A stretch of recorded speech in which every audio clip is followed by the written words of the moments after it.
বনগাঁয় নাগরিক সভার প্রস্তুতি, সামনে বাংলার সম্মান রক্ষার কর্মসূচি। বাঙালিদের হেনস্থার অভিযোগে পথে নামছে সাধারণ মানুষ, পাশে কুণাল ঘোষ সহ বিশিষ্টরা। বিজেপি এবং কেন্দ্র সরকারের বিরুদ্ধে বাঙালি পরিচয়ের ওপর আক্রমণের অভিযোগে সরব তৃণমূল কংগ্রেস।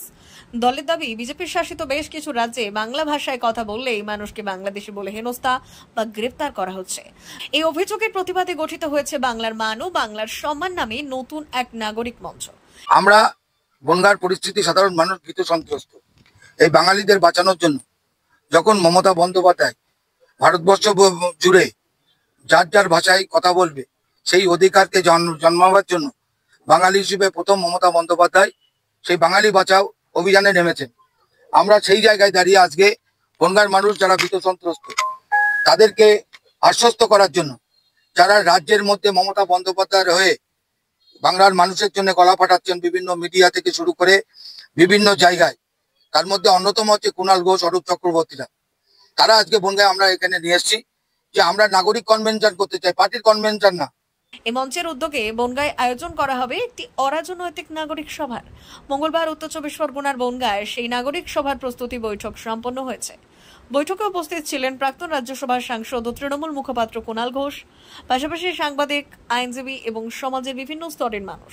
এছাড়াও প্রস্তুতি বৈঠকে যোগ দেন তৃণমূলের বনগাঁ জেলা সভাপতি বিশ্বজিৎ দাস, বনগাঁ পৌরসভার কাউন্সিলর গোপাল শেঠ সহ একাধিক কাউন্সিলর। বৈঠক শেষে কুণাল ঘোষ দাবি করেছেন, আসন্ন নাগরিক কনভেনশনে সর্বস্তরের মানুষ যোগ দেবেন। তার বক্তব্য, মতুয়াদের উপর নানা জায়গায় হ্যারাসমেন্ট চলছে, আর সেই অন্যায় প্রতিবাদে নাগরিক সমাবেশের আয়োজন করা হচ্ছে। বাংলা ভাষার উপর যে একটা ভয়ঙ্কর আক্রমণ নেমে আসছে, বিজেপি করছে, কেন্দ্রীয় সরকার করছে বাংলা ভাষার উপর, এবং বাংলায় যারা আমরা কথা বলছি যারা ভারতীয় তাদের বাংলাদেশি বলে চিহ্নিত করে একটা কুৎসিত ন্যারেটিভ তৈরি করা। বিভিন্ন রাজ্যে, বিজেপি শাসিত রাজ্যে অত্যাচার চলছে। তো ওনারা বাংলার ভাষার বিরুদ্ধে এই যে সন্ত্রাস চালাচ্ছে কেন্দ্র, এবং বাঙালির শিকড় ধরে টান মারার চেষ্টা করছে। কখনো বলেছে এনআরসি, কখনো বলছে এসআইআর, কখনো বলছে বাবার সার্টিফিকেট দিতে হবে, বার্থ সার্টিফিকেট, কখনো বলছে মায়ের বার্থ সার্টিফিকেট দিতে হবে। তো ওনারা এখানে একটা খুব বড় নাগরিক সভা বনগাঁতে করতে চলেছে, তার প্রস্তুতি ওনারা নিচ্ছেন, সেগুলো শুনলাম। এবং সর্বস্তরের নাগরিককে সামিল করে পুজোর পর একটি বড় নাগরিক সভা, যেখানে সর্বস্তরের নাগরিকরা, মতুয়া সম্প্রদায়ের যারা রয়েছেন তারাও হ্যারাস্ট হচ্ছেন। তারা তো হিন্দু, কিন্তু তাদেরও তো হ্যারাসমেন্ট চলছে। তো ফলে সকলকে নিয়ে একটা বড় নাগরিক সম্মেলন, নাগরিক সমাবেশের আয়োজন করতে চলেছেন। এই বিষয়ে বিজেপি নেতা দেবদাস মণ্ডলের প্রতিক্রিয়াও আপনাদের শোনাবো। সারা দেশের মানুষ জানে এই যে বাঙালি ওনারা করছেন,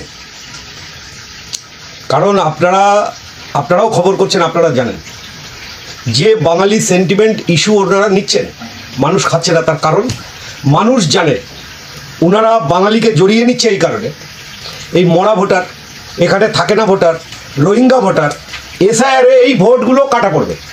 আর এই ভোটগুলো যদি কাটা পড়ে 1,30,00,000 প্রায় ভোট, মরা ভোট আছে 29-30 লক্ষ। এই ভোট কাটা পড়লে এই সরকারের পতন হবে, সেই আতঙ্কে এরা এখন রয়েছে। এই যে বাঙালি সেন্টিমেন্ট দেখাচ্ছে, আপনারা বিভিন্ন রাজ্যে দেখছেন, পশ্চিমবঙ্গের থেকে ভিন রাজ্যে অর্থাৎ অন্যান্য রাজ্যে বাঙালিরা আনন্দে আছে, শান্তিতে আছে, নিরাপদে আছে। এখানে বাঙালিরা আতঙ্কে আছে। তার কারণ এই মমতা সরকারের জন্য। আপনি নাগরিক কমিটি করুন, আর যে কমিটি করুন, এসআইআর নির্বাচন কমিশন করছে, আর যখনই এসআইআর হবে ভোট ব্যাংক ধ্বংস হয়ে যাবে, বিজেপি এখানে ক্ষমতায় আসবে। ব্যুরো রিপোর্ট, ভুবন রাম সংবাদ।